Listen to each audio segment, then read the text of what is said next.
I'm good at hello. I'm not very good at goodbye, especially on the phone. I don't know what's happened. Every time I say goodbye, I sound like a fucking idiot. What is it? You sound like a child. You feel it coming when you're on the phone. It can be very serious conversations. Of course I'll be at the funeral. I've loved your father deeply. I'll say a few words. Bye! Why am I doing that?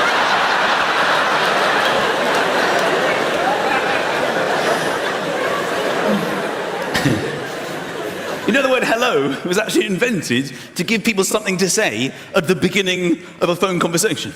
The phone was invented and there was no word for hello. People would just pick up the phone and, I don't know. Maybe someone on the other end going, I don't know. So they gave them hello. It was either hello or ahoy. It could have been ahoy. And despite the fact hello was invented for this one and only moment in time, people still, old people, insist on picking up the phone and saying their home number. Why are you doing that? What a complete waste of time. 0476794. I know that. I've just dialed it. The last thing I did on earth was dial those numbers. Do you open the front door and say your address? It's the same principle. 15C Crescent Road, London N880L. Oh, that's the phone. No, 1797. So I've just celebrated my anniversary. 4 years married, yeah. 8 years together. You always have to add that. 8 years together. 8 years together. 8 years, 4 years, 8 years. It's going very well. It's hard to write the card, though, isn't it?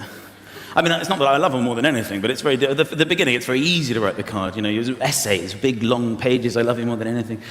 Every time I breathe, I think of you. You've made my life complete. You're the love of my life, darling, darling.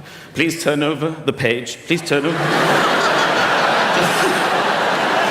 Just thinking about you now, and I fall in love for the millionth time. And it gets different. You have to come up with this shit every year. Last week I just wrote, I still love you. See last year's card for full details.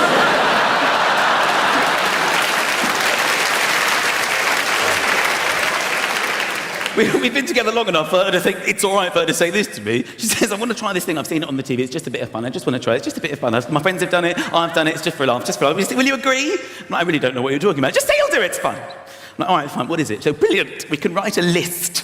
It's just a bit of fun. Of 5 people that we're allowed to have sex with from outside of the marriage. Like, are you out of your mind? Are you serious? She's like, yeah, I've already done my list anyway. I'm like, okay, fine. I humoured her, so I compiled this list, and I just wanted to run her list by some of the girls here because I felt it was very predictable, usual suspects, no real surprises. George Clooney was number 1. How are we feeling about that? Justin Timberlake, I believe, was on the list. Brad Pitt was on the list. Anyway, she's like, give me your list, give me your list. So I give her my list. Number 1, your sister. She's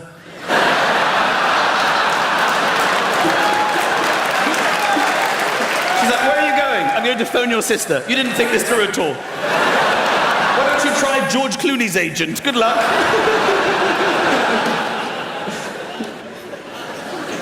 So we've got you're laughing on your own there. You've got to laugh. Everyone else is laughing. There's 3,500 people laughing at once, and you're going, ha ha ha, I'm going my own way with this. Sometimes people laugh and nothing comes out of their face. This is what upsets me the most. I look at them and I can tell they're laughing and enjoying themselves, but they're silent laughers. I don't need them here. Get out. They just...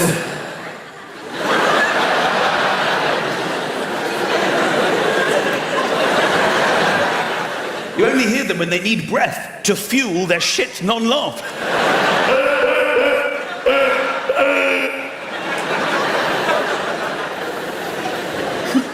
You know what I love most is laugh snorting. It's very embarrassing for people. Because the snort doesn't integrate itself with the rest of the laughter. It waits till nobody else is laughing before popping up to give you maximum humiliation. So you'll be laughing, other people are laughing with you, you feel confident, you know how to laugh. This is good. You get lulled into a false sense of security. You forget you're a laugh snorter at all at this point. As soon as it dies down to nothing. Oh.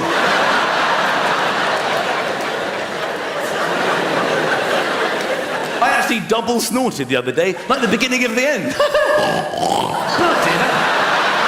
I had to excuse myself. I'll never speak to any of you again. I do apologise. It's just a malfunctioning. It's just the human body letting you know That you're human and at any moment you can malfunction and embarrass and humiliate yourself. Like the snot sneeze. You never know when that's going to strike either. You can be in a run of sneezes. People quite like them. Achoo, bless you. Strangers come over. Thank you. Bless you. Thank you. Achoo, bless you. Thank you. Achoo, bless you. Thank you. And then for no reason at all, shit flies out everywhere. I'm not blessing that. You should be ashamed of yourself.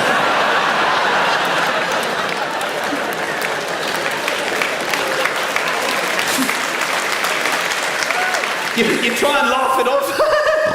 Oh my God! It's a laugh, snot, sneeze. I've completely malfunctioned.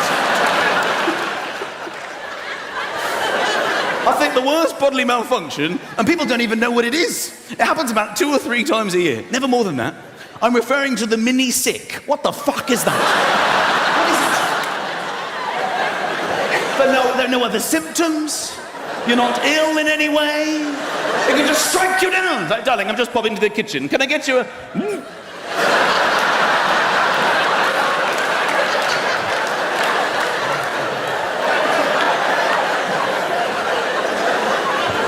And you realise there's only one way. It's got to go back. It's got to go back.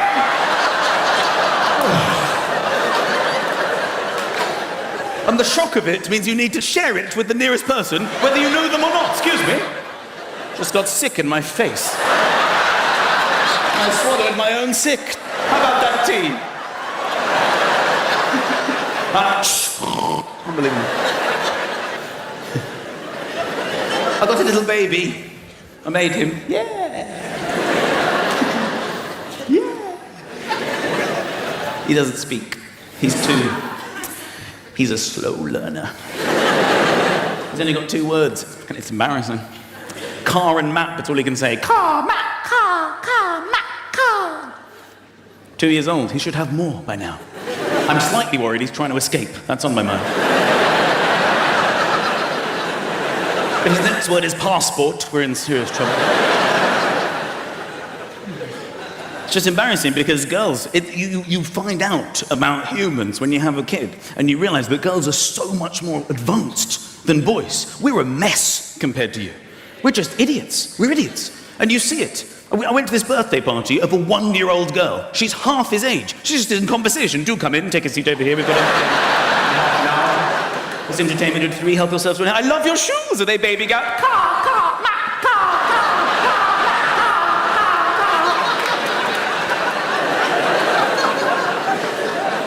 I really think that girls are born in conversation. I think they just pop out of the womb going, are you my mother? Lovely to put a name to a face. You, nurse, weigh me. Get it over with. It's the best it's ever going to be. 7 pounds 1. It's downhill from here. He can walk though, which is good. I'm trying to teach him. I've got the book. You probably remember the book. A for apple, B for ball, C for cat, D for dog. X, always my favourite, for xylophone. I love the way when you're growing up, it's one of the first things you learn in the world. Xylophones. One of the 26 most important things. This is a xylophone. They're 2 years old. Here's a xylophone. You will never meet a xylophone player in your life. But here is a xylophone. The only word invented to give me something to say when I get to X in the alphabet. Good luck. And then all these words associated, apple, ball, cat, dog, all this nonsense get changed because you get older, you get more mature, and you think, I can't use that. I'm an adult now, I've got an adult brain. Suddenly we deal with Alpha, Bravo, Tango, Foxtrot, Delta, yeah, Echo, Zulus. But nobody bothers to learn it. Unless you're in the police force, you don't have access to this information when you need it. So I'll be on the phone, give him my postcode, like it's N10. They go, is that M for Mike? You go, no, that's N for... And then if you get every word beginning with N... in the world. It should be quite an easy question. N for... I do know this. Darling, any word, knickers. I panicked. And they end up thinking of the weirdest word ever. A word you think, I can't use this, can I use this? It's all I've got. I'm going, nougat. It's all I've got, nougat. Anything nougat, sir? Yes, nougat. So anyone go, thank you. And filth. It's amazing how much filth you have in your head. You find it out at this moment. I'll go S. They go, is that F for foxtrot? No, S for slut. Slag, suck, slut, squirt. Sex, scrotum. Ah! Supervisor! Fine, we'll use yours. Thanks for bailing me out. Sometimes I like to throw them a curveball for my own entertainment. G for gnome.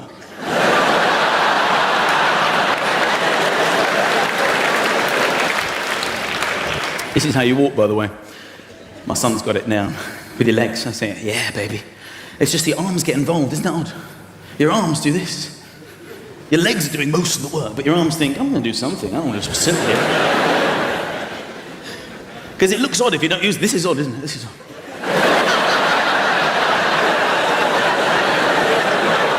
Although this is quite good at you saving energy in your arms, just a little bit. But it just hasn't caught on. I mean, why do we just conform to one way of walking? Well, I've realised if you use the same amount of energy with the natural arm swing, but go together, you actually propel yourself. I'm moving twice as fast as the average walker. I'm doing this now. People are walking normally, I go flying past. They're like, what are you doing? I'm winning, that's what I'm doing.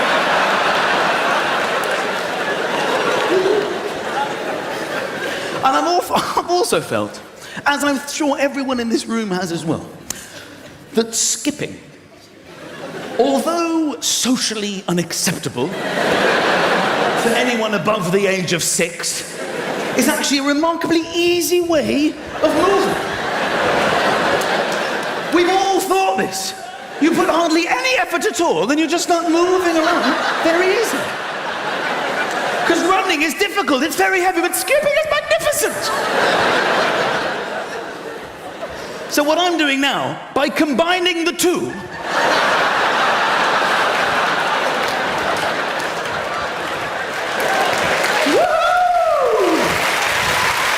I'm practically flying. So the winter's drawing in. It's over. The summer was over. We never even had a summer. It was so depressing. Nothing happened, except there was a lot of rain, a great deal of rain. More rain ever since records began. Yes. Not that we have any idea what that means. There was this strange period in history with no records at all. People would leave their homes and go, it feels slightly different to yesterday. Is anybody writing this down? And then after a period of time, somebody said, enough's enough, I will write this down. I would like to announce that records have begun. That first day must have been quite a record-breaking day, don't you think? It's the hottest, wettest, windiest day since records began! This morning, I've only just started. They said about the wind as well on the weather. Who cares about the wind? Could it be a stiff northeasterly breeze? I'm not sailing to work. I don't give a shit. People see that and go, I'll leave slightly later with the tailwind. I'll be there in half the time. Woo! Then the clocks are going to change. Nobody knows when the clocks are going to change. They change on a Saturday night. Nobody knows it's going to happen. Everybody the same every Saturday night, every year. They don't know which way or what's going on. You only find out about it late on Saturday night. You overhear somebody, excuse me, what was that? The clocks, they changed. When? Tonight? Oh! Darling, the clocks, which way? They go back. Is that the good one?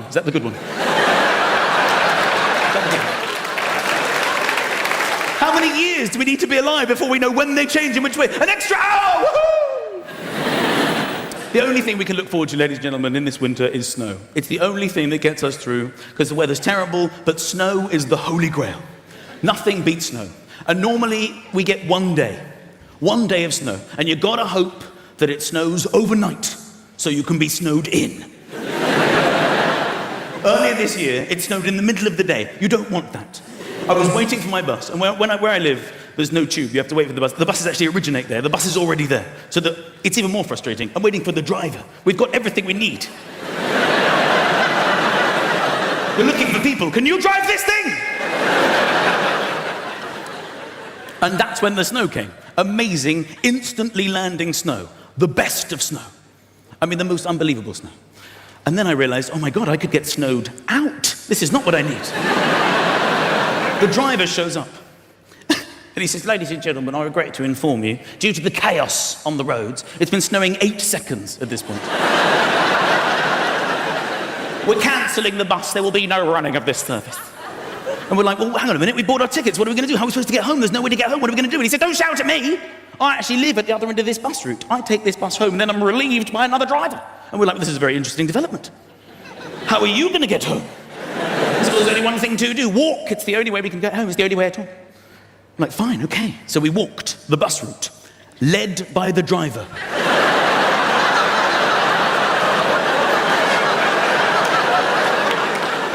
We came to the first stop. We had to tell the people waiting, there's no bus. And they joined our imaginary bus.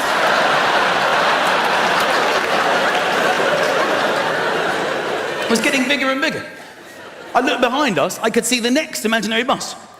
Not a bus, just people walking. And it was catching up fast, because no one to pick up from the stops. And the driver saw this as well, and he turned around. He said, when we get to the next stop, don't tell them anything. Keep walking, they can get on the next one. I thought this was one of the funniest things that ever happened to me. I said to the woman walking next to me, I said, this is hilarious. We're on an imaginary bus. There's a driver. There are old people walking. This is funny, right? And I thought we were on the same wavelength, but now I remember I was doing most of the talking, because she said, I'd love to chat, but this is my stop. She got down to an actual bus stop and then walked in the direction we had just come from. I thought, to hell with this, I'm walking. Woo! Thank you very much, ladies and gentlemen. Good night, brother. It's been a pleasure. Thank you. Woo! What a fun, thank you. Yeah, New Zealand's amazing. I love New Zealand. But it takes 24 hours, as you know, to get there from here. And that's a day of your life gone, just gone. It's insane. And the jet lag is monumental. So I landed in Auckland, New Zealand.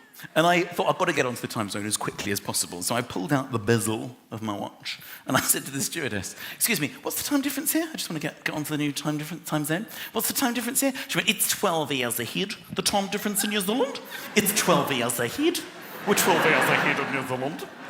So I started to wind my watch. 12 hours.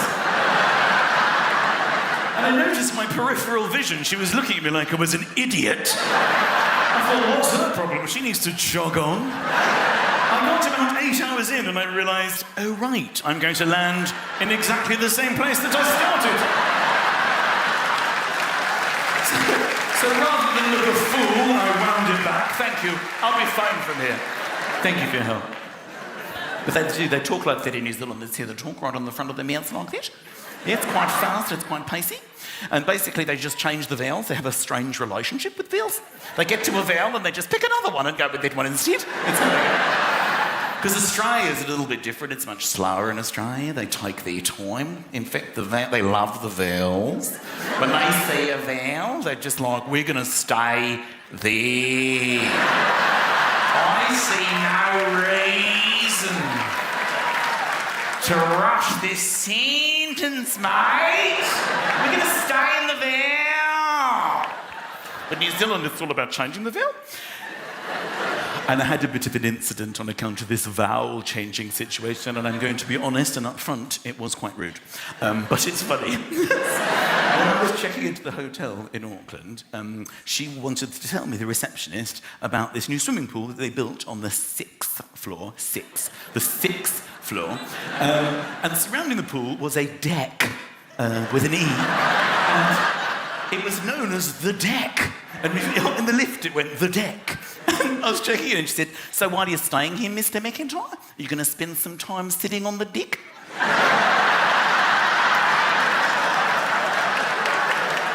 That is an astonishing assumption to make of me.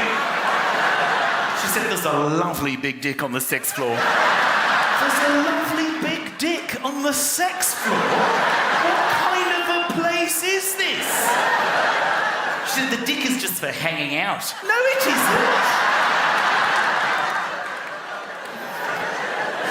Careful, it can get a little bit slippery up there. It's hardwood. Oh, please behave. Then I went to Australia. While I was there, obviously nipped over to Australia. It's beautiful. I love Australia. I love Australians. They're really nice people. We've got some Australians over here. Welcome. I love them. I love them. Really, really full on, really happy. They love when you come over. They're just so grateful. Fucking hell, you came all the way. You're just brilliant. And it's like a holiday destination. It's beautiful. The beaches are beautiful. The landscape's magnificent. The only problem, with all due respect, is the sharks have decided that that's where they should be. And they circle Australia, waiting for Australians to get into the water. And guess what? Australians keep getting into the water. I went to the beach with some Australians. They're like, you're going to come in for a swim, Mickey? You're going to come and relax, cool off, come for a swim? It's lovely in the water today. No, I don't think so. I'll be fine. Why not? Why not? Because there are sharks in there. Yeah, not always. The fact that there's ever been one is enough for me. Come on, Mickey, you got to live your life. Yes, until it ends. Maybe today, with a shark attack, you see? He said you got more chance of being hit by a car. Not when I'm fucking swimming, I don't. I'll be staying here on the beach.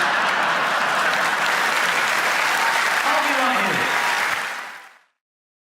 Because you run into different breeds of dogs. Because you take the dog owners know this, you take them to the park and they want to sniff around and stuff, and they want to meet other dogs, and they see them. It's amazing when they spot each other. And basically, what they want to do, well, what my dog wants to do, is have a little, very brief encounter with the other dog, which involves smelling each other's balls and then carrying on. It's a very odd. He goes up to the other dog, excuse me, mate, it's all right if I smell your balls. And then the other dog goes, yeah, whatever. And then they smell, and then he smells, have a go on mine. And then they go, thanks for that. And then they just carry on. And they just spot each other from miles away. And then the other dog looks at him, and then sometimes dogs are mean. They don't want to smell because he's a little puppy. Like some German shepherd will sort of be coming along like this. I'm the German shepherd. I'm the German shepherd. And then my dog goes over, excuse me, mate, it's all right if I have a quick sniff on the balls? Absolutely not, you silly little puppy. Look at the size of you. You couldn't even get up to my magnificent balls if you tried. Do you think I'm going to stoop to your mini balls? Disgusting. Stay away from my balls. Get our French poodle, come along. And a French poodle. My dog comes over, excuse me, mate, I was wondering if I could get I just got quite badly treated by a German shepherd. I was wondering if I could get a quick sniff on your balls. Listen, before Brexit it would have been fine, but I'm not happy. I don't think you made the right decision. No, you haven't made the right decision. You know? Maybe before, but now I don't like it. The way you vote is very rude to the French people. You're not part of this anymore. You know, you want free movement of people, but you don't get free movement of your nose to my balls. Not anymore. Get away from the balls. Afghan hound coming over. Please don't touch my balls. In normal circumstances I would, but things very difficult in my country. I have to go home. Very many unrest in my region. I must go watch CNN. Please, balls are not available right now. But every once in a while you get lovely dogs, like a little Scottish terrier comes along. Oh, hello. Fucking feast on those, pal. Get your face again. Go on. No rush whatsoever. I'll have a go on yours in a minute. Just enjoy. Get right the fucking there, pal. And think back now. Now that the internet is so much a part of our lives, think back to our first password, because our minds, our brains are so filled with passwords. It's such a struggle for us to remember all the passwords. We go to businesses online and you go, I can't remember my password. And you put it, sometimes they lock you out. And they go, no, you've got one more try to remember your own password, you fucking idiot. Oh. Or you click, I forgot it. And they ask you questions about your life and you don't even remember the answers. They're about your own life. What is your favorite pet? Oh no, I can't believe I chose one.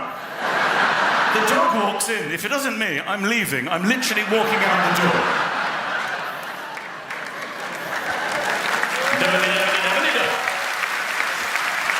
Oh, the password.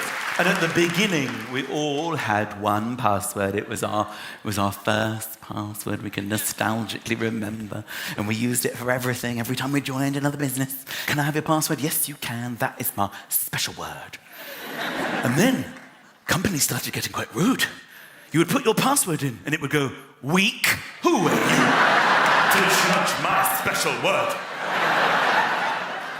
And they're like, I'm sorry, but the internet has become very popular. We need to strengthen your password. And businesses would insist, we must have from you a capital letter. I'm sorry, we will not be accepting passwords anymore unless it contains at least one capital letter.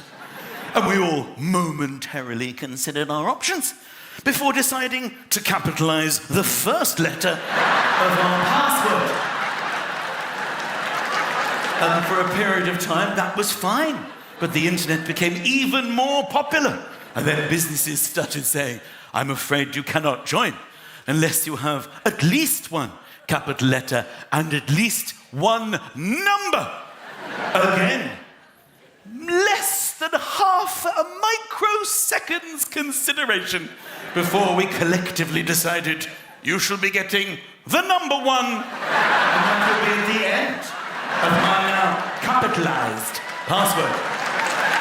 And for a period of time, this was acceptable until a whole new, unexpected, and exciting dawn emerged. A world of special characters. We didn't even know what they were.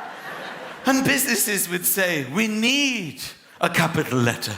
We need a number, but we will also require a special character. And we clicked on the button, please, can I have some examples of these special characters which you now insist upon? And we perused them. There they are. I had no idea these characters were so special until all of our eyes stopped upon the exclamation mark. You're coming with me. Which we then put at the end of our now capitalized password, just after the one. And it's at this moment that everybody at the London Palladium is thinking, I should probably change my password. I'm probably going to do that tomorrow. Do that now. We need to think of another special word. Got to get that changed. Thank you so much. Because if you knew what my life entails, you'd realise how, how much this is the best part of my day. I basically sit and wait. I've been touring around the country for ages. It's great to be home. I live in London, obviously. And I've been in hotels all the time, endless hotels and hotels. You think they're fun, but a lot of them are a lot of shit hotels.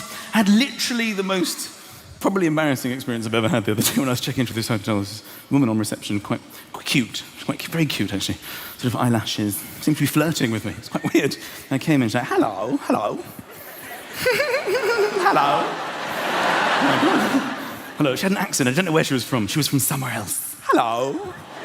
I came in with all my bags. So, hello, are you checking in? It's always an odd question, isn't it, when you walk into a hotel for the first time with all your bags? No, I'm pole vaulting. Is this wrong? Is this... You're so funny. Can I take your name, please? Can I take your name? So, yes, it's McIntyre. McIntyre. It's Michael? Michael? Yes, Michael McIntyre. Okay.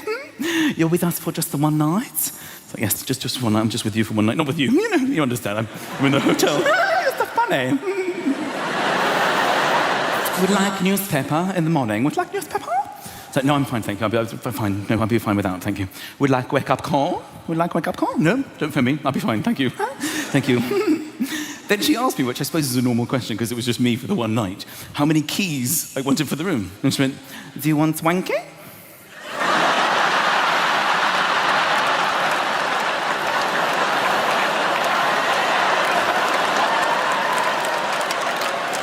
I'm sorry, what did you say? Do you want wanky? Do I want wanky? Yes, I can give you wanky if you want. Is that included in the wake-up call? Because I might actually go for that.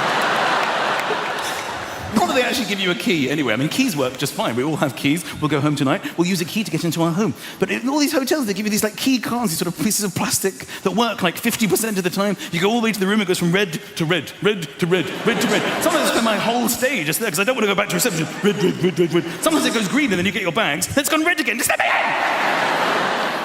I always come in, have a little peruse, my new home, what's it going to be like? You know, walk around. Certain aspects of hotel rooms greatly depress me. Tea and coffee making facilities. That's a bit of a low point, isn't it? Sort of tea and coffee making facilities. With your mini kettle. It's one of the very boring moments in life when you have to take your mini kettle into the bathroom. You should never fill a kettle in a bathroom. You take it in there, you put it under the tap, right? Fill it up entirely with water. Then to get it out, you have to empty all the water and take the kettle out. You fill up the whole kettle, empty entire kettle, take kettle out. I'll go through that for like half an hour. Then I have to turn to the bath. It's a very depressing situation. And those mini milks, what is it with those little UHT milks? That's like a magic trick. It doesn't matter how many UHT milks you put into a coffee, it will never change colour. You can see the white fluid landing in the coffee and then just disappearing. What's happened? I've just used 13 mini milks, I've still got a black coffee.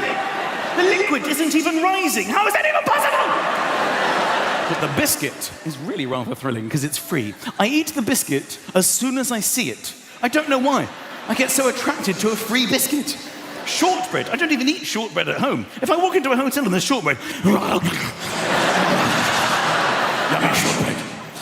Just drop the wrapper. I'm not at home now. Yeah.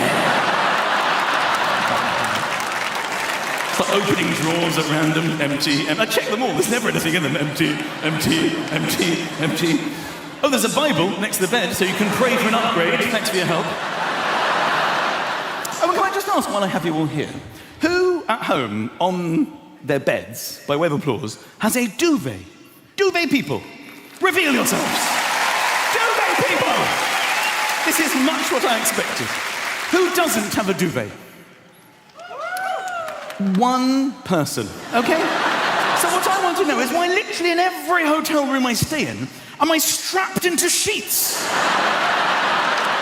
Sometimes with like a brown blanket on the top. I'm not a World War II evacuee. Give me a duvet like everybody else has. And they make the bed so tight that when you get in it, you're sort of trapped in it. Come on, move. Help me! There are people outside the door going, as soon as we get in, Mr. McIntyre, we will come to your aid. Just sit tight. Have you had enough to eat? I had the shortbread. I'm praying on the Bible, save me, God, from these shit sheets! And the things they think you need in hotels, oh my God. Sewing kits. Sewing kits. Are they kidding? Who is sewing in hotel rooms? What do they think we're doing? What kind of people are they expecting to book? I booked a nice hotel for us this weekend. Gonna catch up on our tailoring, I thought. Maybe do some Bible studies, have some black coffee, sleep on the outside of the sheets. It's party night. Are you kidding? Have you ever forgotten your toothpaste in a hotel? They give you enough toothpaste for one tooth. Thanks to your generosity, that's lovely. And the bathroom, oh my God, it's unbelievable. The more expensive hotel you stay in, literally, there will be lotions and potions and bottles for things you didn't even know existed. Bottles everywhere. The cheaper the hotel, there will be like one bottle that claims to be everything. Oh, the shampoo, conditioning, body wash, shaving cream, toothpaste milk. Milk? I might try that in my coffee. You never know. And inappropriately sized towels. These drive me crazy. You come out of the shower, and there's like 15 towels that get smaller and smaller and smaller. Towels that don't go round the human body. What is the point of a towel that won't go round a human being? Sometimes I have to just use the mat. At least this fits. People tend to go for side open. That tends to be the internationally recognized solution for the short towel. Sort of leave that open. Then you come out complaining to my wife, look at these towels. They didn't even go the whole way around me. It's very rare to go front open. Can you believe this? They didn't even go the whole way around. Just hurry up, we're late anyway. Once, I got the sewing kit and I sewed up all the towels to make a huge towel. Yes. Look at me in my huge towel. Lying on the outside of my sheets in my enormous, newly sewed towel. Reading Genesis, drinking black coffee. Phoning reception, I think I'm ready for that wanky now, if you want to say something. Thank you very much, ladies and gentlemen, for being here tonight. I've been a bit, I'm not going to lie to you, been a bit stressed. This is quite a big gig, and been building up to it for a few weeks, and I was a bit stressed. And a few weeks ago, I was staying in this hotel. I said to my wife, I said, I'm a bit stressed. What are you stressed about? I'm going to people coming to see me, and they might not like me, and it's going to be really scary. And they won't kill me. I'm outnumbered hugely.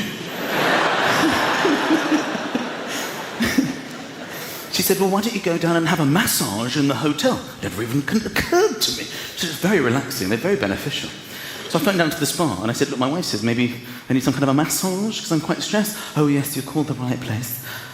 Just pop your dressing gown on from the cupboard and your slippers and make your way down to the spa in the basement. Now, if I was stressed beforehand, I was certainly stressed after I had got lost and wandered into a conference in my dressing gown. That bloke sleepwalking, what a dickhead. I finally made it down to the spa, where they're very relaxed, you know, there's always aromatherapy oils, and they can barely speak, they're so relaxed. Hello, sir. Can I help you?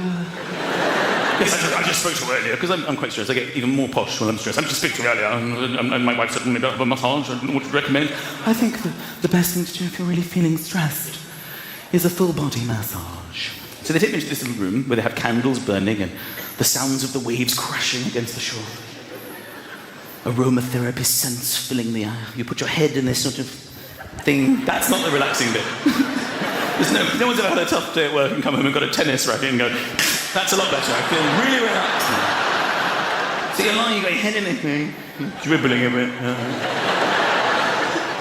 And then what happens is a strange woman rubs oil into your body for an hour. Now, due to evolution, there are various natural reactions to this. And fighting those natural urges for an hour is without a shadow of a doubt the least relaxing moments of my entire life. Bear in mind, I went there to de-stress. It starts off okay. She massages your sort of back and your shoulders, then she goes down your arm and does your hands, and it's sort of all right. Then she goes to your leg, glides her hands up your leg and dangerously close to your balls, and then back.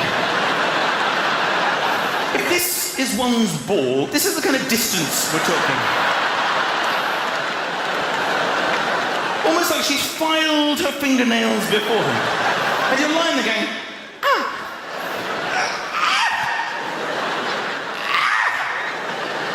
Would you like to turn over for me, Mr. McIntyre? You're going to need to give me a couple of minutes at least. Okay. They basically massage every part of your body except for the key area. I've never been more stressed in my life. I could barely walk at the end of it.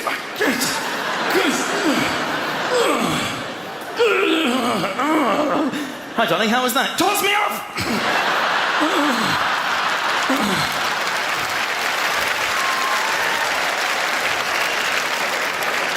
Don't believe it's your birthday until next month. How very rude.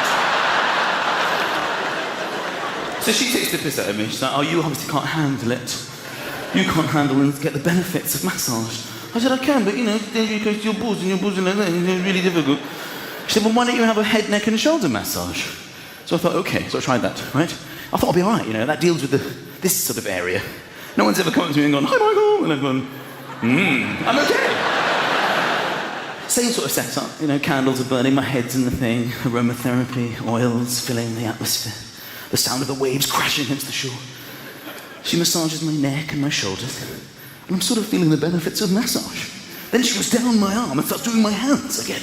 And I'm like, oh, no, she's made a mistake. She thinks this is a full body massage. She's going to go to my legs in a minute. I can't cope with that. I can't cope with that. I know I can't cope with that. So I just innocently inquired, I'm sorry, I thought you did head? I didn't realise quite how that would sound. Thank you very much, ladies and gentlemen. Thank you. Thank you very much, Wembley. Thank you.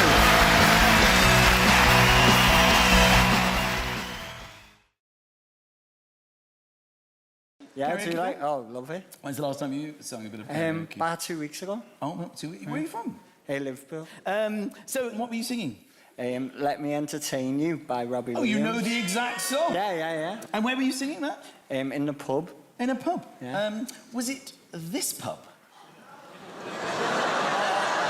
Yes, it was. Oh, no.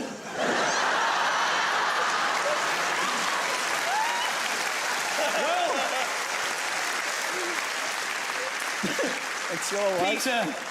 Owned. You better stand up, Pete. Nice to meet you. Nice to meet you. Stitch me later. So, Peter, I've got to say, your performance, because I have seen it, was highly entertaining. We were recording you secretly singing karaoke. And I'm so sorry to inform you that we will be playing that footage to the audience and, of course, everyone watching at home tonight. Pete, but before I do, it's very good to compare your performance to the originals. So I was wondering who might be best at not only leading us into your performance, but also judging it, than the actual Robbie Williams. Please welcome Robbie Williams!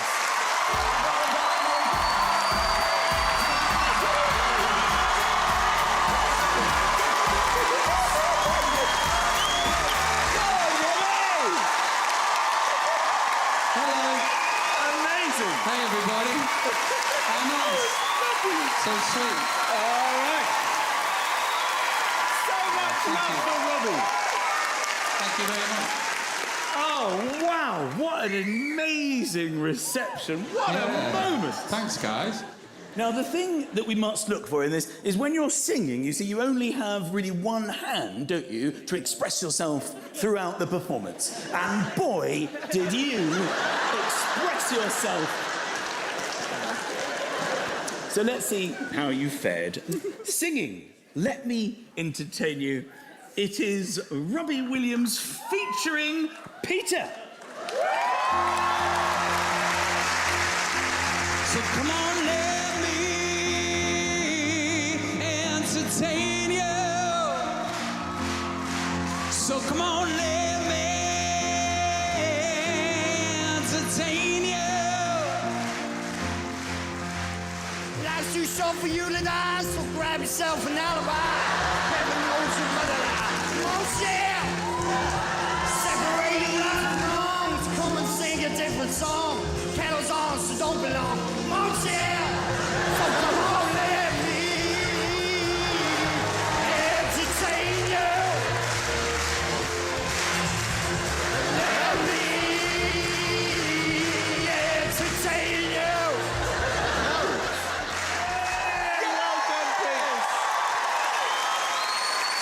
Very good, very good performance. I don't know if I performed that song like I've just been given a parking ticket. I'm so angry about it. Cracking, very special.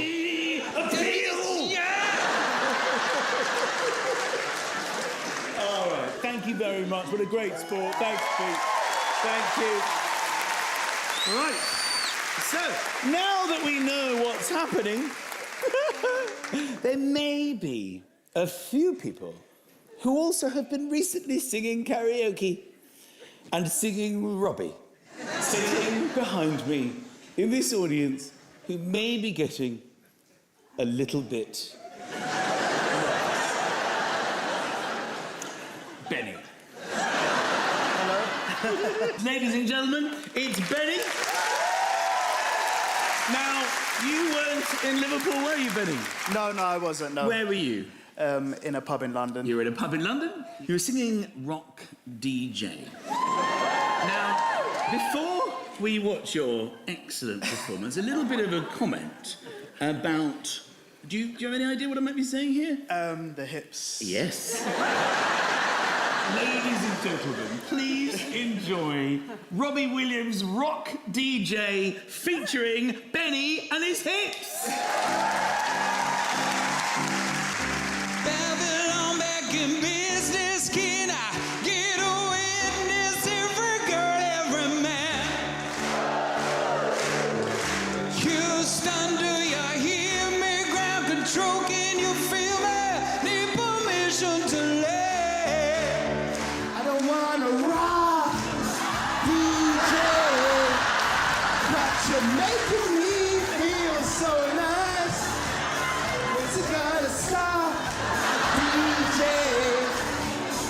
keeping me up all night. Getting rolled, everybody, move your hips like Shakira. My hips are alive. I love it. It's time to move your body. If you can't get a girl with your best friend, it's time to move your body. Oh dear. It's time to move your body. Wild. Robbie, what do we think of the hits? Actually, that was all good. My favourite bit was the turning around and doing the indiscriminate painting. Look at that corner. That's it. Very, very good. Ladies and gentlemen, it's Benny! Benny in a six! Thank you, Benny. What a great sport you are. Now, the big excitement, and one of the reasons Robbie's here, is that you have a brand new Christmas album. This year.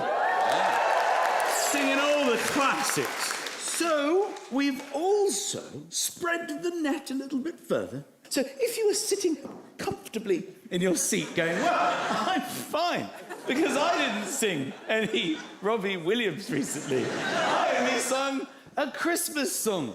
Is that an insight into your mind, Ruth? Ladies and gentlemen, it's Ruth. Nice to meet you. Hi, Ruth. Very sweet lady, Ruth. Now, do you remember which Christmas song you sung? Slade. Slade. Now, this is very, very famous, this song, for the lyric, it's Christmas. And everybody has a go at once or twice in their life in the car. They do. They'll just go for it, won't they? And credit to you, Thank you. for taking it on. Thank you. Thank you. Singing Merry Christmas, everybody, it's Robbie Williams featuring Ruth. So here it is, Merry Christmas, everybody's having fun. Look to the future now, it's only just begun. So here it is, Merry Christmas, everybody's having fun. It's Christmas! It's only just begun.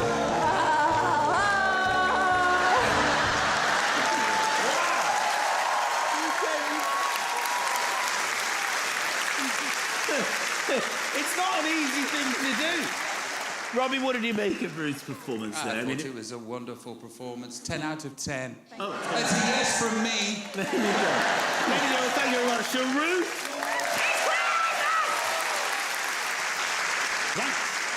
But it's time to get to my favourite karaoke performance.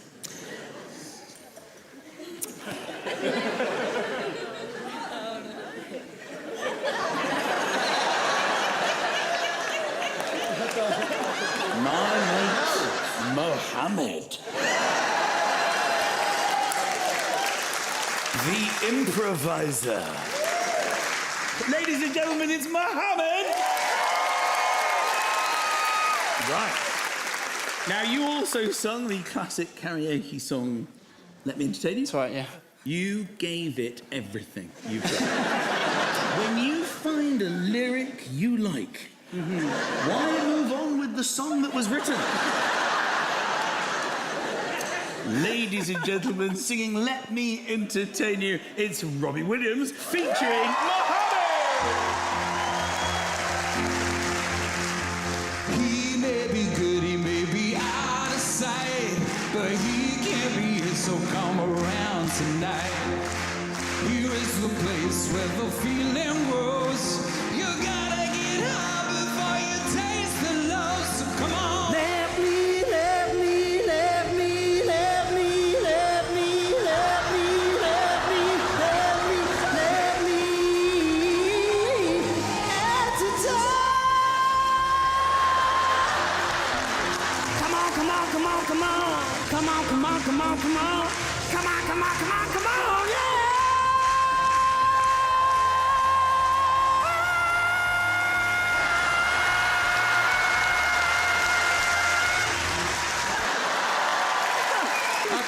see Twitter coming alive, he does it better than him. Let me, Mohammed. let me, let me, let me. Mohammed, mate. Oh, Come here. I'm going, I'm coming, Mo. Mo's been summoned. Okay. Come on, Mohammed. I'm going to do your version with you. Very good idea. Check that song.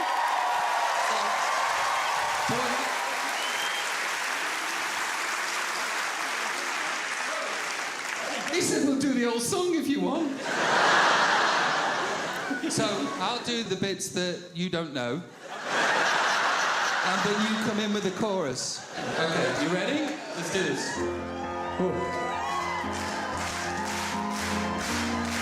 Okay, I've got this.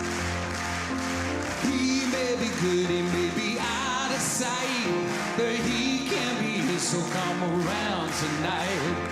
Here is the place where the feeling grows. You gotta get high before you taste the love, so come on. Let me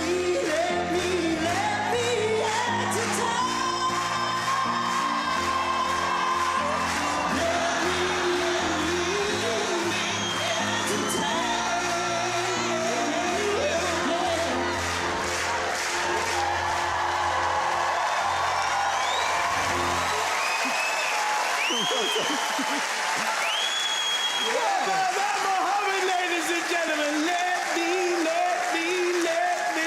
What a moment. Do you know the really sad thing? Yeah. It's like when you went up there and I knew I had to match you, I just didn't do it. You went, let me in a day. You went up there and I just went, let me in a day. Mate, class. Well done. One more time for all our karaoke singers. And of course, what an amazing treat, Robbie.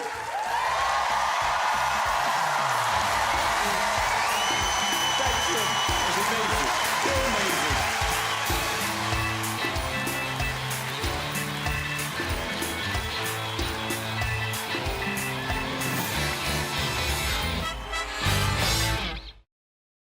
I've never really been to Scandinavia before. The hotel was just all minimalist, you know, just everything was just what you needed, you know, just a bed and sink. But it was good because normally hotels, they get very confusing now. You never know where the light switch is for stuff, or they have these sensor lights now, where you go in the bathroom and it just comes on, and you think, oh, that's good. But then you're on the loo and it goes off. And you have to try and get it back on, so you're doing things you don't really want to be doing. And it's been so long since I've stayed in a hotel that just had a normal tap that you turn on and you turn off. But they couldn't work the taps. I'm in this hotel room in Oslo trying to get water. And I called maintenance. And the guy just came up and went, you do this, you do that, idiot. So I was very happy to be in this quite simple hotel room in Norway. And what I really liked was just one switch. It was like one master switch next to the door that controlled the whole room. So I thought, this is so easy, because normally, you know, you've got to find the switch for different sections of the hotel room, then the lamps next to the bed, you don't know if it's on the neck. You know, you've got fiddling for the neck. Or you look at the wire, is it on the wire? Is it on the wire? Or the neck, is it the neck or the wire? And then after about 20 minutes, it's the stampy one, it's the stampy one.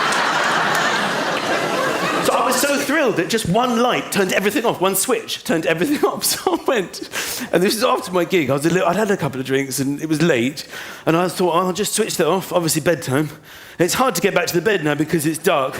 So I'm doing that walk when you're expecting to hit something. So I got into my bed, and unbeknownst to me, and I have no idea why this was there was a switch behind the pillow that also controlled the same lights. So I lay in the bed, and then all the lights in the room went on. I thought somebody had come in. Hello? Hello? Is there somebody there? Hello? Well, that's very peculiar. So I went over to the door, turned the light off, dark again, made my way slowly back to the bed. Got myself in, lay as soon as my head hit the pillow, the lights went back up. What on earth is going on? So I marched back quite quickly. I convinced myself of some kind of sensor. So this time I was very, very careful.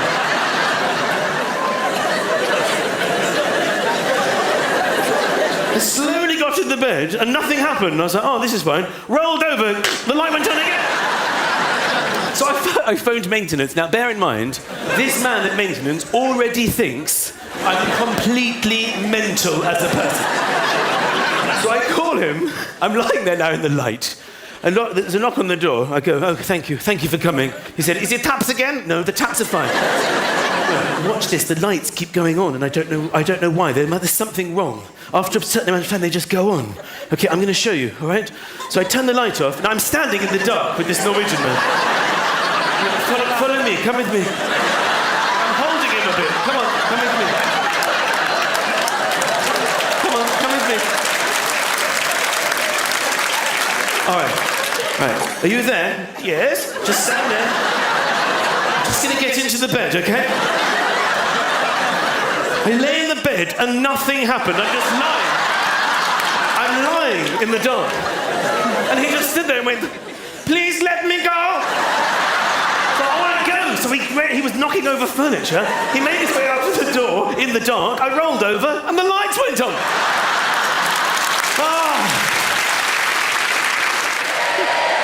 I was going to tell you about my private life. I've had some good news recently, is that I've got... my wife has always had a dream, okay, to own a little place in the countryside. And it became my dream when she told me about it every day for 10 years. And recently, I bought a little place in the countryside for us. Beautiful little place. It's very remote, very isolated, very private, rolling hills. It's surrounded by a farm. It's not our farm, but it's just lovely. We didn't tell the children we were getting it. It was the most magical day when we first moved in, and we were standing outside, all of us, my children running around in the fields. They couldn't believe it, giggling, and the sun going down, and my wife and I holding hands, going, we did it. It's amazing. I'm so happy. And tears. It was beautiful. And lovely little animals, little birds, because you don't see lice birds in London, you know. In London we have pigeons, sort of suicidal pigeons, sort of come in front of the car, just look at you, kill me, end my life, it's not worth it. And they just fly off at the last second. I don't even have the guts to end it! Because they can't see all these multicoloured birds coming out of the woods, like they were welcoming us to the country, making lovely noises. Like they were saying, hello, welcome, thank you for coming. My wife holding hands, children running around, lovely. Then the sun went down completely. Absolute total darkness. Pitch black, terrified. We all both looked at where we thought we were. Darling, are you there? I can't even see you. We should go to London. We can't do this, can we? We can't do this. Where are the children? Children! And it was like all those lovely daytime animals were instantly replaced by the night shift animals. Noises from birds I've never heard before. Sinister sounds. I actually Googled what bird sounds like a child screaming in the woods. Seriously. There was just this...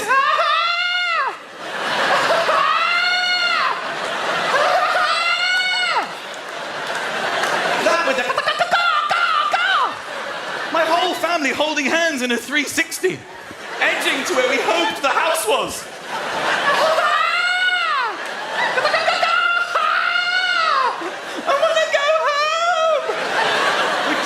Into the neighbour's field. And foxes. In London, when you see a fox, you see it for a second and you just go, oh look, there's a fox, and then it disappears, like into thin air. In the country, you hear the noises they make. They make this vile sort of, like they're vomiting violently. There was this fox just walking towards us. That with the...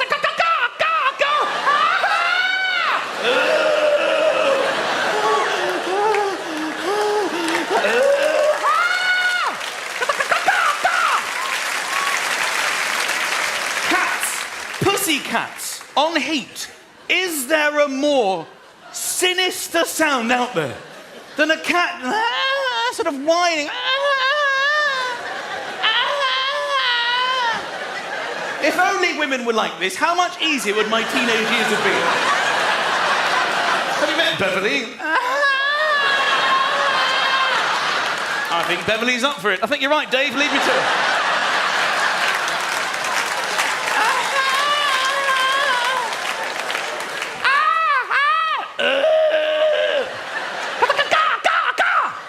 Finally, we made it into the house. You know, people in the country, they say things like, we never lock our doors in the country. Are you joking? I was putting furniture in front of the door.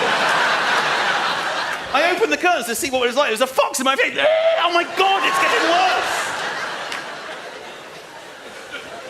Because the fear is someone's going to break in the night. What are you going to do if someone breaks in the countryside? In London, you tell them where you live, you tell them your road, your postcode, the number, then the police will come to your house. In the country, people say things like, ignore the postcode, that takes you to another house. Or why don't you swap postcodes with that house?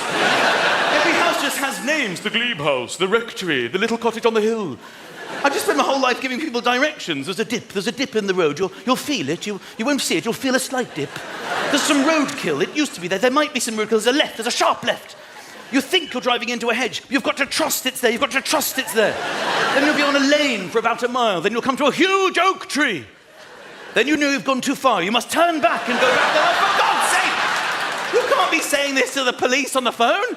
You might as well pass it on to the burglar. How did you find the place? Can I put you on? Do you mind? Because the onus is on us as men. This is what my wife does. Every time there's a noise in the house, she wakes me up. In bed, she's like, did you hear that? Did you hear that? Coming from the kitchen, did you hear that noise? And I always deny it, even though I've heard it because I'm awake, terrified. And I said, no, it must be the wind, even though I know there's no wind in the kitchen. She always says the same thing. Go and see. Go on, go downstairs and see. I'm always like, well, that wasn't exactly the way I was going to handle this situation. I was hoping we would hide as a family and await rescue. But Michael, you're the man of the house. Yes, you're right, I am the man of the house, but what concerns me at this very moment is I think there's another man in the house. And I've decided to make him the man of the house on this occasion. But what about the children? Good idea. Send one of them. Send the older one, the 9-year-old. I've also had 5 teeth out this year. Okay, that's bad, I know. 4 wisdom teeth, all of them, and another tooth I've had to have out because I've had terrible trouble with my teeth. It all started last year. I had this pain in my tooth because, last year I was fine. My knee was fine, my calf was fine, my shoulder was fine. I was in pretty good nick. Then I had this pain in my tooth and I went to the dentist, as you do. Open my mouth, which is key. Obviously, you have to be asked. You don't just walk in, So I sat in the chair and he looked in my mouth. He's like, you know what, you've got a rotting wisdom tooth. I've got to take it out. It's rotting. And I didn't really mind. I didn't even know I had wisdom teeth, to be honest. I know that my wife's had them out, so I'm like, yeah, fine, whatever you like. Also, there's a TV there I was watching this morning. It's right in my face. I was watching Philip Schofield chatting away. I was like, yeah, go for your life. So he just got to work, and I just lay there, and I lay there for a while. I don't know, maybe an hour, maybe more than an hour. And I thought, I've been here ages. So I flicked my eyes over, to see if the dentist was okay, and he wasn't. Oh, my God. I was quite stressed. Sort of sweat coming off his forehead. He was straining like this. So I tried to ask him if it was okay, which is hard when your mouth is completely numb and he had, equipment in it. Came out as one sort of sound.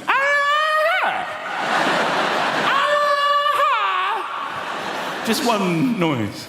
Like a Northern Irishman saying mirror. That's an odd moment. Mirror. I was looking in the mirror. They're not even in the dentist. I don't know what's going on there. I was like, and he pulled back. And he went, no, I'm not okay. I'm not okay at all. I thought it was something personal. I was like, oh my God. Tell me what the matter is. You poor thing. He said, I've been a dentist for 30 years. Congratulations, that's excellent. That's excellent career. Really well done. And I've never not been able to get somebody's tooth out. I can't get your tooth out. It's stuck.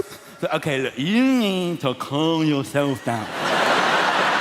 I'm in no rush. Okay, I'm not in any pain whatsoever. I've got nowhere to be. I'm watching this morning. I'm absolutely completely fine. Go away, have a cup of tea, chill out, come back, try again. I believe in you. He said, the reason you don't feel any pain is I've numbed your mouth, okay? Look, and he passed me a mirror. I am not going to lie to you. Till the day I die, I will never forget the image that greeted me in the reflection, okay? This side of my face was literally twice the size of this side. There was bruising, I hadn't even noticed. My bib was covered in blood already, I couldn't even see it. There was blood dripping up the side of my face like a sort of vampire. My eye was sort of closing. I was like, what the fuck are you doing to me? tell you, we've got to get you out of here. I've got to get you to a hospital. Follow me! And he ran out of the room. I just followed on behind him. Hello? Excuse me, hello? I have to say, I felt particularly sorry. The poor people in the waiting room, you know, they're sitting there with the fish tank, reading old magazines, reassuring their children everything was going to be fine at the dentist visit. I come out with bruising, blood all over my bib, blood coming out the side of my mouth. Excuse me? Has anybody seen the dentist? Okay, children, you were right. Come with mummy. Come on, come with mummy now, come on. I turned around to that idiot on reception. There was some woman there. She's like, would you like to book an appointment with the hygienist? The hygienist? I need a fucking plastic surgeon. Where's my dentist gone? I look out the door. This idiot is in his car. He's in his car with the door open. He's still got his gloves on. He's going, get in. Get in. Are you serious? Just get in. All right. So I get in the car with this man. He starts hurtling through the streets. Literally 10 minutes earlier, I was in the dentist chair in relative comfort watching This Morning. Now we're driving through traffic. He's hooting. And so my wife actually called me up on the phone. Hello? Hello? Hello, darling. You still at the dentist? I'm with the dentist. You mean you're at the dentist? I'm not at dentist. I'm with dentist. You mean you're at the dentist? No, I'm not at the dentist. I'm with the dentist. Why are you being so pedantic? I'm not being. I'm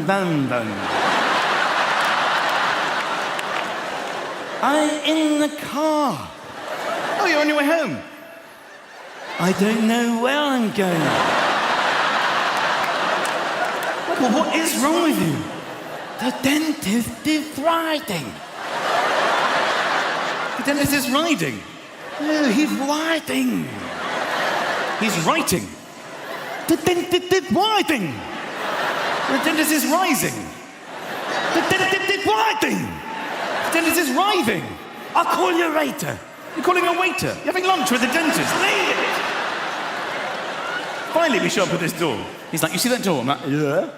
Go in there, okay? That's a hospital. They're going to treat you. You're going to be fine. They know to expect you. Just tell them your name. Everything's going to be fine. Get out. Come on, get out. So I get out to this guy. He just drives off. He leaves me. I'm now standing on the pavement, right? I've still got the bib on, the blood-soaked bib. I'm standing there. I saw my reflection in the glass. I have to say, I looked horrific. I was worried I was going to startle the receptionist, so I came in at my best angle. Hello, sir, can I help you? Yes, I was wondering... She's like, oh my God, have you been attacked? So, no, I haven't been attacked.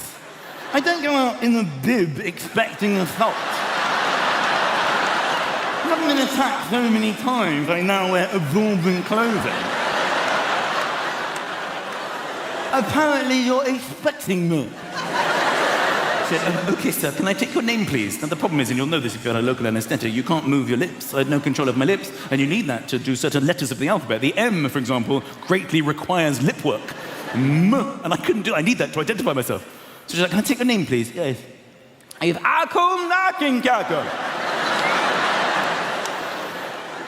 Akinkaka.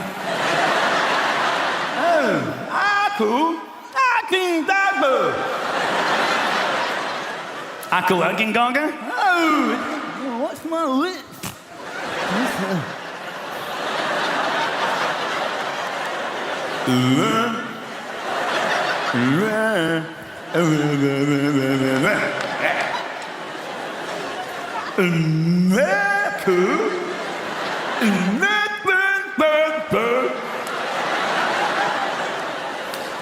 Right, okay, I think the best thing for you to do is if you head down the corridor, take a seat in the waiting room, and we'll try to get to the bottom of this, okay? Now, I'm not going to lie to you.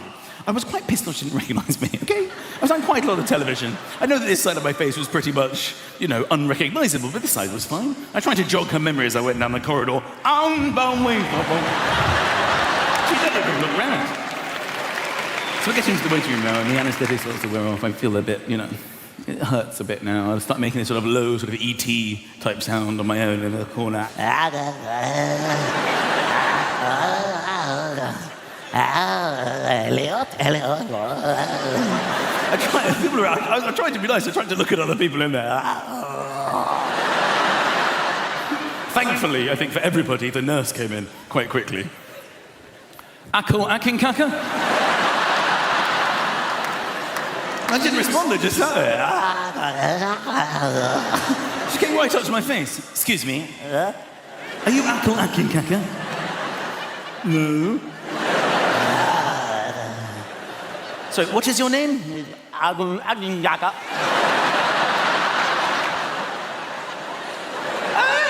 That is actually me. Sorry, chaps. This is my real name, obviously, is Akko Akinkaka.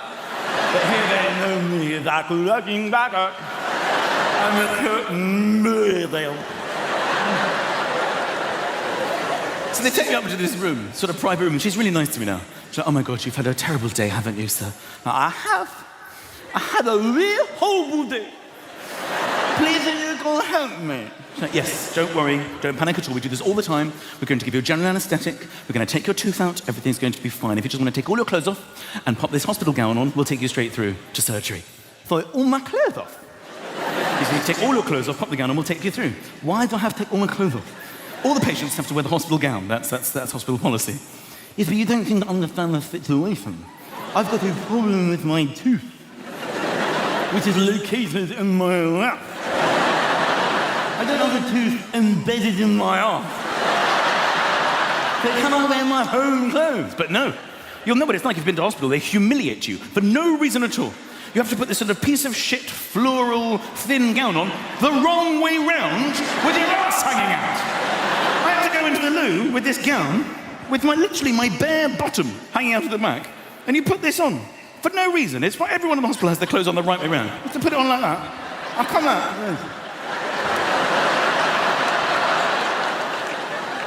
Satisfied? Yes, that's perfect. Fuck off, it's perfect. I've got a tooth hanging out, and now I go no done out. There's no reason why I have to have no done out. It's disgraceful, it's despicable, it's deplorable, it's abhorrent. What on earth are you going to do to me under general anaesthetic that requires access to my arse? Answer me. There will be repercussions. There'll be what? Repercussions! Don't take that tone with me, Mr. Akinkaka. For the last time, my name is Akinkaka! Now I have to follow this woman down the corridor, literally down the corridor. There's no way I'm going to walk down a hospital corridor with my arse just flapping away here. So people just happen to be behind me looking at my arse. No, that is not going to happen. So I go down the wall like this. Unbelievable. There's no reason why I have to have a number.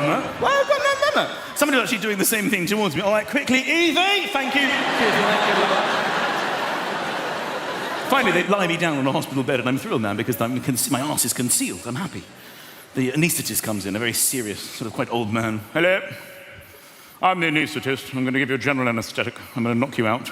I'm going to give you a small prick on your left arm. You're going to be knocked out immediately. You okay with that, Michael? I'm like, Michael. That's my name. He said, yes, I know exactly who you are. My 3 daughters are big fans of yours. Oh, that's very kind. Thank you. Thank you. Then he put the needle in my arm and he went, my wife and I not so keen, and put me out. After the day I had. I was like, you mother... I woke up, I don't know how many hours later, 2 or 3 hours later, I didn't know where I was. Sometimes I wake up at home in a deep sleep and I don't know where I am. This was the deepest sleep I've ever had. It was a general anaesthetic. I woke up, it was in bed, it was bright, it was hot. I'd come out of the covers, you know when like in a heat wave you come out, you know? When your arse is at the highest point, you come out of the duvet. You know when you're lying down, at some stage during the night, the duvet sort of tucks in and you just sort of roll out like that. So I wake up.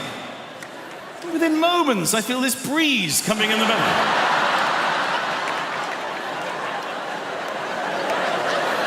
So I turn round to see my entire family standing there. At which point my son said, pants down, you're the loser.